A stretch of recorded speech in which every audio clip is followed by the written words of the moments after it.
I can kind of see both sides when it comes to the new miniseries, The Third Day, which is airing on HBO. I could understand thinking that it was intriguing and atmospheric and exciting. I could also understand thinking that it made no sense, felt like it was made by people on drugs, and has choppy, nonsensical writing. I could see both sides of that.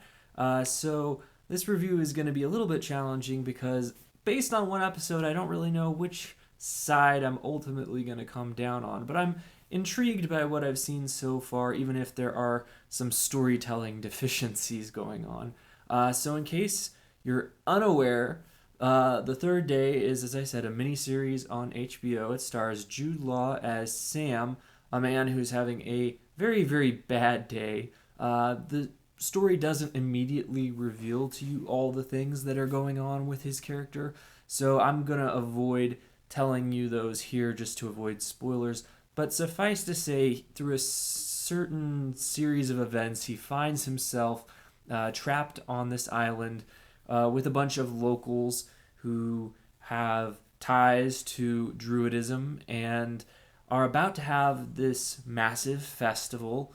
And stranger and stranger things start happening, and Sam can't figure out whether he's being gaslit, whether he's actually going insane, or if there is something sinister going on with the locals. So, if you've seen the film The Wicker Man, I'm referring, of course, to the Nicolas Cage classic. No, not really. Or Midsummer more recently, then you kind of are probably familiar with this type of horror. And I will say that I find that part of what makes this series really, really function well is that it has a very strong sense of style. Like a lot of the best HBO shows right now, this really feels like it could be a decent film, but it's actually a mini series, and the first three episodes are going to feature Jude Law, and the last three episodes will feature Naomie Harris, and there's also going to be a live episode, which I'm not sure how interesting that will or won't be, but it'll be fascinating to see if they can do something unique and original with that. But the first episode is mainly just establishing the tone and the setup.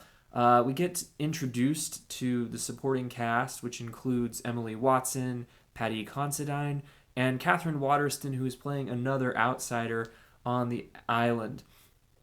And of course, there's a lot of the typical cliches in this type of horror film. You have the lack of phone service, the being separated from the mainland by the tide, not being able to return until Monday, and you have this setup where really the main character is experiencing this strong sense of isolation and feeling overwhelmed by his surroundings, which, as I said, this has a very, very strong sense of style.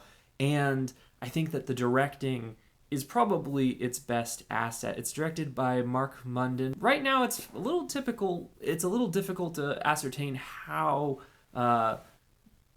violent this show is going to get, how malicious the intentions of the locals are towards Sam. So far, it's been mainly the sense that the net is tightening and that, from an emotional perspective, not all is as it should be. But it's been kind of unclear if he's reading into things, if there's actually things going on. Given the type of show this is, the audience kind of knows that things are going to escalate, but it's unclear how quickly that's going to happen. And everything here kind of seems to abide by dream logic, and it's unclear if this is really intentional or if it's just poor writing and the writers were just assuming that the audience would say, oh, well, it's not meant to make perfect sense. It's not meant to be completely logical. But there's a lot of aspects, particularly in the way the character of Sam responds to the things that happen around him, that just don't completely gel with how a normal person would act in these circumstances, in my opinion. Without giving spoilers, just the way he reacts to certain things that happen don't seem like how a person would react in real life. And I tend to think that part of this is the dream logic, as I mentioned, but part of it is also just in order for him to get lured to the island and reeled deeper and deeper in, then he can't respond like a normal person. I think that he might be trapped in what Roger Ebert would have called an idiot plot, where he could get out of it at any time if he wasn't an idiot.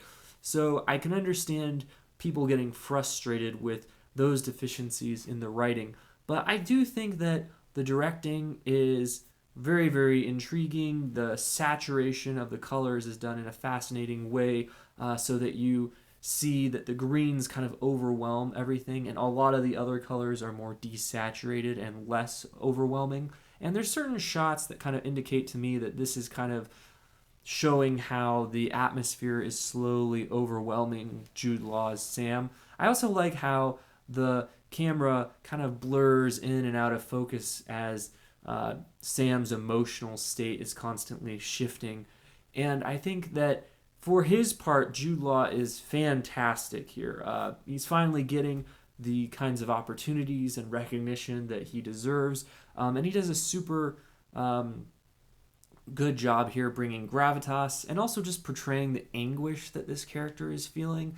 It's not a one-dimensional performance at all. It has a lot of different dimensions. We get to see the character play a lot of different emotions as the plot slowly develops and we get a little bit more insight into his backstory and maybe why he is the way he is. There's some twists in this episode, but again, the plot is secondary to atmosphere, and the atmosphere is quite strong. There's a lot of very, very interesting detail, and it's gonna be intriguing to see if this mystery holds up or if it's the kind of show that leaves you with more questions than answers, which some people like, but I tend to suspect the majority of people don't like. So this is an absorbing world. The plot, not so much. So those are just my thoughts, though. If you're interested in seeing my reviews of upcoming shows and movies, please consider subscribing to the channel. Leave